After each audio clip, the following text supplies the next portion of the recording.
നമസ്കാരം, ഞാൻ ഡോക്ടർ ഭാഗ്യ Q1B health കെയറിലെ Ayurveda ഡോക്ടറാണ്. ഇന്ന് യുവാക്കളിൽ പോലും നമ്മൾ ഹാർട്ട് അറ്റാക്ക് കാണുന്നുണ്ട്. അറ്റാക്ക് വന്നിട്ട് കുഴഞ്ഞു വീണ് മരിക്കുന്നു എന്ന് നമ്മൾ ഒരുപാട് കാണുന്നുണ്ട് അല്ലേ? ജിമ്മിൽ പോയിട്ട് പെട്ടെന്ന് നെഞ്ചിന് വേദന വന്നു, കുഴഞ്ഞു വീഴുന്നു, മരിക്കുന്നു എന്നുള്ള ന്യൂസുകളൊക്കെയാണ് നമ്മൾ കൂടുതലും കാണുന്നത്. അപ്പോൾ മുൻപൊക്കെ ആയിരുന്നെങ്കിൽ നമ്മൾ അറ്റാക്ക് വന്ന് മരിക്കുന്ന ആളുകൾ വളരെ റെയറായിട്ട്, അതും ഒരു ഏജ്ഡ് ആയിട്ടുള്ള ആളുകളിലായിരുന്നു കണ്ടിരുന്നത്.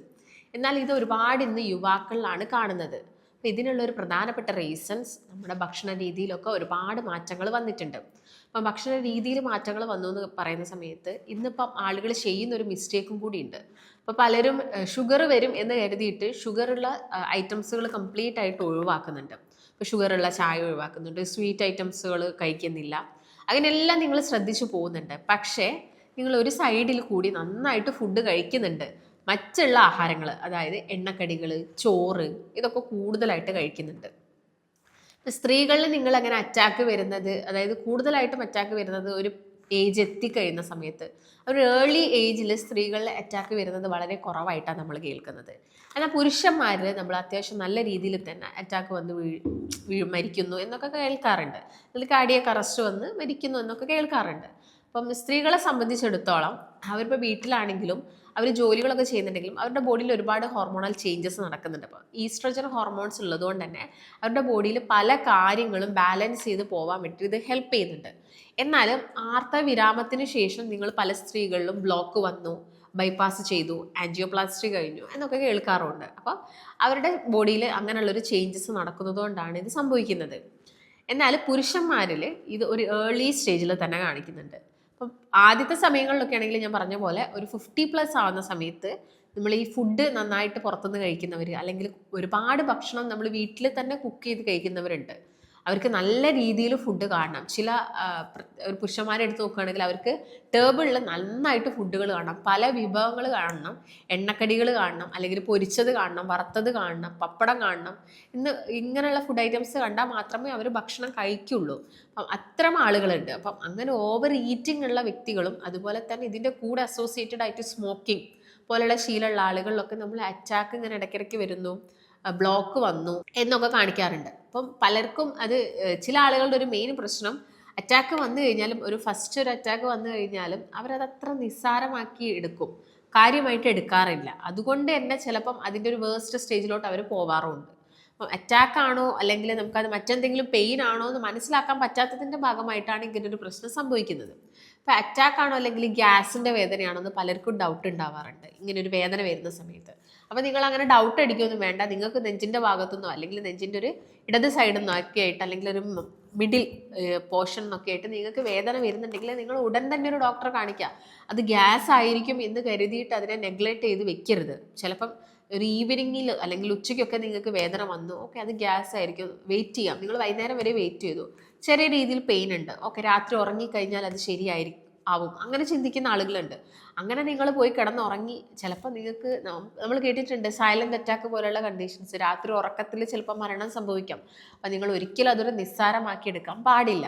വേദന വരുന്നു അല്ലെങ്കിൽ ചെറിയ എന്തെങ്കിലും ബുദ്ധിമുട്ട് തോന്നി, മുൻപ് ഇങ്ങനെയുള്ള പ്രശ്നങ്ങളൊന്നും നിങ്ങൾക്ക് വന്നിട്ടില്ല എങ്കിൽ നിങ്ങൾ ഉടനെ തന്നെ എന്ത് ചെയ്യണം, ഒരു ഡോക്ടറിൻ്റെ അഡ്വൈസ് എടുക്കുന്നത് എപ്പോഴും നല്ലതാണ്. ഞാൻ പറയാനുള്ളൊരു കാരണം, ഇപ്പം ഈ ഒരു അറ്റാക്ക് അല്ലെങ്കിൽ ബ്ലോക്ക് വന്നിട്ട് അതൊരു പെയിൻ വരിക എന്ന് പറയുമ്പോൾ ചിലപ്പോൾ ഒരു മിഡിൽ പോർഷൻ, നമ്മുടെ നെഞ്ചിൻ്റെ ഒരു മിഡിൽ ഭാഗത്ത് നിന്ന് വേദന വന്നിട്ട് ഈ സൈഡിലോട്ട്, ഇടത് ഭാഗത്തോട്ട് നിങ്ങൾക്ക് ആ വേദന ഒരു സ്പ്രെഡ് ആവുന്നു. അതുപോലെ തന്നെ അത് നിങ്ങളുടെ കയ്യിലോട്ട്, തോളലിലോട്ട് നിങ്ങൾക്ക് വേദന പോകുന്നു, ബാക്ക് സൈഡിലോട്ട് പോകുന്നു. അതുപോലെ തന്നെ നമ്മുടെ താടി ഭാഗങ്ങളിലോട്ട് വേദന വരുന്നു, ഈ കൈ കംപ്ലീറ്റ് ആയിട്ട് വേദന വരുന്നു എന്നുള്ള രീതിയിലാണ് അറ്റാക്ക് വരുന്ന സമയത്ത് ഒരുപാട് ആളുകളിൽ കാണിക്കുന്നത്. ചില ആളുകളിൽ നെഞ്ചിൻ്റെ ഭാഗത്ത് മാത്രം വേദന ഉണ്ടായിരിക്കാം. ഇപ്പം ഗ്യാസ് ഇടയ്ക്കിടയ്ക്ക് വരുന്ന വ്യക്തികളൊക്കെ ആണെങ്കിൽ അവർക്കത് മനസ്സിലാവും ഗ്യാസിൻ്റെ വേദനയാണ് എന്നുള്ളൊരു കാര്യം. അല്ലെങ്കിൽ നിങ്ങൾ എന്തെങ്കിലും ഒരു ഫുഡ് കഴിച്ചു കഴിഞ്ഞാൽ, ഓക്കെ ഞാനിങ്ങനെ ഒരു ഫുഡ് കഴിച്ചിട്ടുണ്ട് അതുകൊണ്ടായിരിക്കാം, പക്ഷേ ഈ ഫുഡ് നിങ്ങൾ പണ്ട് കഴിച്ചിട്ടുണ്ട്, അപ്പോൾ നിങ്ങൾക്ക് വേദന വന്നിട്ടില്ല, ആ ഫുഡ് ഇപ്പം കഴിച്ചപ്പോൾ വേദന വന്നു.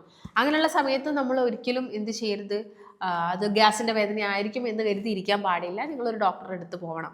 അതുപോലെ തന്നെ സമയം നിങ്ങൾ ശ്രദ്ധിക്കണം. നിങ്ങൾ ആ ഒരു ഫുഡ്, ഇപ്പം എന്തെങ്കിലും ഒരു ഗ്യാസ് ഉണ്ടാക്കുന്ന ഒരു ഭക്ഷണം തലേ ദിവസം രാവിലെ കഴിച്ചു കഴിഞ്ഞായിട്ട് പിറ്റേ ദിവസം ഉച്ചയ്ക്കാകുമ്പോഴാണ് നിങ്ങൾക്ക് ഈ വേദന വരുന്നതെങ്കിൽ ഇന്നലെ കഴിച്ച ഭക്ഷണത്തിൻ്റെ ഭാഗമായിട്ടല്ല ആ വേദന അടുത്ത ദിവസം ഉച്ചയ്ക്ക് വരുന്നത്. അത് നിങ്ങൾ മനസ്സിലാക്കണം.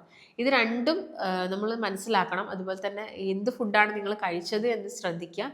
സമയം നിങ്ങൾ പ്രത്യേകം നോട്ട് ചെയ്യാൻ വേണ്ടിയിട്ട് ശ്രദ്ധിക്കണം. അതുപോലെ തന്നെ വേദനയുടെ ഒരു തീവ്രത കൂടി വരുന്നുണ്ടോ എന്ന് നോക്കണം. പിന്നെ ഒരു അറ്റാക്ക് വന്നു കഴിഞ്ഞാൽ ഒരാളെ രക്ഷപ്പെടുത്താൻ നമുക്ക് ഏറ്റവും പറ്റുന്നൊരു മാർഗ്ഗം എന്ന് വെച്ചാൽ ഉടനടി ഹോസ്പിറ്റലിൽ എത്തിക്കുക. ഇതാണ്. ഒരിക്കലും നമ്മൾ വെയിറ്റ് ചെയ്യരുത്. പെട്ടെന്ന് തന്നെ ഹോസ്പിറ്റലിൽ എത്തിച്ചു കഴിഞ്ഞാൽ നമുക്ക് അവരെ രക്ഷപ്പെടുത്താൻ പറ്റും. ഇല്ലെങ്കിൽ ചിലപ്പോൾ മരണം വരെ സംഭവിക്കാനുള്ള ചാൻസസ് ഉണ്ട്. അതുകൊണ്ട് ആസ് സൂൺ ആസ് എത്ര പെട്ടെന്നാണോ നമുക്ക് ഹോസ്പിറ്റലിൽ എത്തിക്കാൻ പറ്റുക അത്രയും നേരത്തെ നിങ്ങൾ ഹോസ്പിറ്റലിൽ എത്തിക്കാൻ വേണ്ടിയിട്ട് പ്രത്യേകം ശ്രദ്ധിക്കണം. അതുപോലെ തന്നെ വേദനയുടെ ഒരു കാഠിന്യം നിങ്ങൾ നോക്കണം. വേദന എങ്ങനെയാണ് സ്പ്രെഡ് ആവുന്നത് എന്നുള്ളൊരു രീതി നിങ്ങൾ ചെക്ക് ചെയ്യണം. അപ്പോൾ ഇതൊക്കെയാണ് മെയിനായിട്ടും അറ്റാക്ക് പേഷ്യൻസ്, അറ്റാക്ക് വരുന്ന ആളുകൾ പെട്ടെന്ന് ഹോസ്പിറ്റലിൽ എത്തിക്കാൻ വേണ്ടിയിട്ട് ശ്രദ്ധിക്കേണ്ട, നോട്ട് ചെയ്യേണ്ട പ്രധാനപ്പെട്ട കാര്യങ്ങൾ.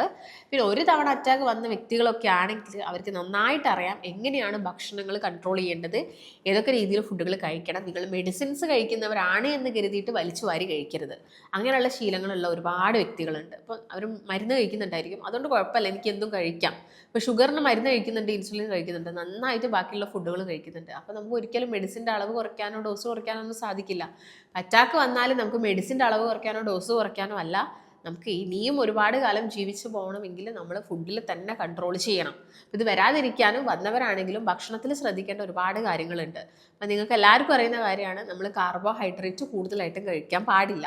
ഇപ്പോൾ ബ്രൗൺ റൈസ് നിങ്ങൾ കഴിക്കുകയാണെങ്കിൽ വലിയ പ്രശ്നമല്ല. പക്ഷെ അതിന് പകരം നിങ്ങൾ വെള്ള അരി ചോറാണ് കഴിക്കുന്നതെങ്കിൽ അത് വലിയ പ്രശ്നം തന്നെയാണ്. അതും ഒരുപാട് അളവിൽ കഴിക്കുന്നുണ്ടെങ്കിൽ അത് ബുദ്ധിമുട്ടാണ്.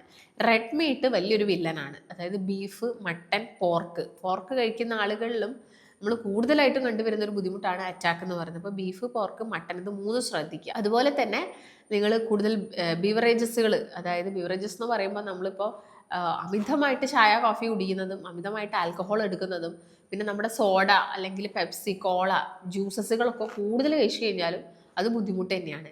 നിങ്ങൾ ഇതൊക്കെ കഴിക്കുന്നുണ്ട്, നിങ്ങളുടെ ബോഡിക്ക് യാതൊരു തരത്തിലുള്ള എക്സസൈസും കൊടുക്കുന്നില്ല. അതാണ് വലിയൊരു പ്രശ്നം ഉണ്ടാക്കുന്നത്.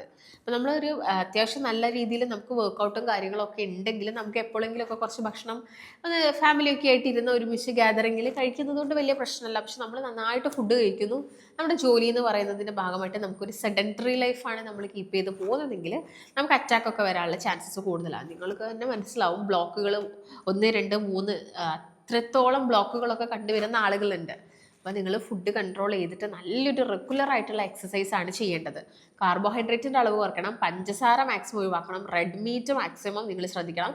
എണ്ണയിൽ വറുത്ത പലഹാരങ്ങൾ, ഡീപ്പ് ഫ്രൈ കഴിക്കുന്ന ആഹാരങ്ങൾ അത് കൂടുതൽ നിങ്ങൾ ശ്രദ്ധിക്കണം. അതിപ്പം ചിക്കനൊക്കെ ആണെങ്കിൽ പൊരിച്ച് കഴിക്കാതെ കറി വെച്ച് കഴിക്കുക. അതുപോലെ തന്നെ എണ്ണക്കടികൾ, ഉള്ളിവട, പഴംപൊരി പോലുള്ള എണ്ണക്കടികൾ നമ്മൾ കഴിക്കുന്നത് കൂടുതലായിട്ടുണ്ടെങ്കിലും നമുക്ക് ഈ അറ്റാക്ക് വരാനുള്ള ചാൻസസ് കൂടുതലാണ്. എല്ലാ ഡെയിലി ബേസിൽ കഴിക്കുക. കൂടുതൽ എണ്ണ ചൂടാക്കിയിട്ട് കറികൾ ഉണ്ടാക്കുക. നമ്മുടെ വീട്ടിൽ കറികൾ ഉണ്ടാക്കുന്നത് എണ്ണ ഒരുപാട് ഒഴിച്ച് വറവിട്ട് അങ്ങനെയൊക്കെ ശീലമുള്ള വ്യക്തികളിലൊക്കെ തന്നെ നമുക്ക് അറ്റാക്ക് പെട്ടെന്ന് വരുന്നത് കാണാൻ സാധിക്കും. അവർ പറയും, ഒരു ജീവിതമേ ഉള്ളൂ, നന്നായിട്ട് കഴിക്കാം എന്ന് പറയുന്നത് ഏറ്റവും വലിയൊരു മിസ്റ്റേക്കാണ്. ഒരു ജീവിതമേ ഉള്ളൂ, നമ്മൾ ചെറിയ രീതിയിൽ കഴിച്ചു കഴിഞ്ഞാൽ നമുക്ക് ഒരുപാട് കാലം ജീവിക്കാം. അതാണ് നിങ്ങളെല്ലാവരും ശ്രദ്ധിക്കേണ്ട കാര്യങ്ങൾ. 1 മണിക്കൂർ ഡെയിലി എക്സസൈസ് ചെയ്യുക. അത് വളരെ വെയിറ്റ് എടുത്ത് പൊക്കുകയോ അല്ലെങ്കിൽ അമിതമായിട്ട് നമ്മുടെ ഹാർട്ട് മസിൽസിന് താങ്ങാൻ പറ്റാത്ത രീതിയിലുള്ള എക്സസൈസ് ഒന്നും ചെയ്യേണ്ട. കൃത്യമായിട്ട് നമുക്ക് ചെറിയ വിയർപ്പും കാര്യങ്ങളൊക്കെ ഉണ്ടാകുന്ന രീതിയിലുള്ള എക്സസൈസ് ഫോളോ ചെയ്യാൻ വേണ്ടിയിട്ടാണ് നിങ്ങൾ പ്രത്യേകം ശ്രദ്ധിക്കേണ്ടത്. അപ്പോൾ ഇതൊക്കെ ശ്രദ്ധിച്ച് നിങ്ങൾ റെഗുലറായിട്ട് വ്യായാമം ചെയ്യുന്നുണ്ടെങ്കിൽ നമുക്ക് അറ്റാക്ക് പോലുള്ള അസുഖങ്ങളൊക്കെ പ്രിവെൻറ്റ് ചെയ്യാൻ പറ്റുന്നതാണ്. അപ്പോൾ നിങ്ങൾക്ക് മറ്റെന്തെങ്കിലും സംശയങ്ങളോ കാര്യങ്ങളോ ഉണ്ടെങ്കിൽ താഴെ കാണുന്ന നമ്പറിൽ കോൺടാക്റ്റ് ചെയ്യാം. മറ്റൊരു നല്ല ഹെൽത്ത് ടോപ്പിക്കുമായിട്ട് വീണ്ടും കാണാം. നന്ദി.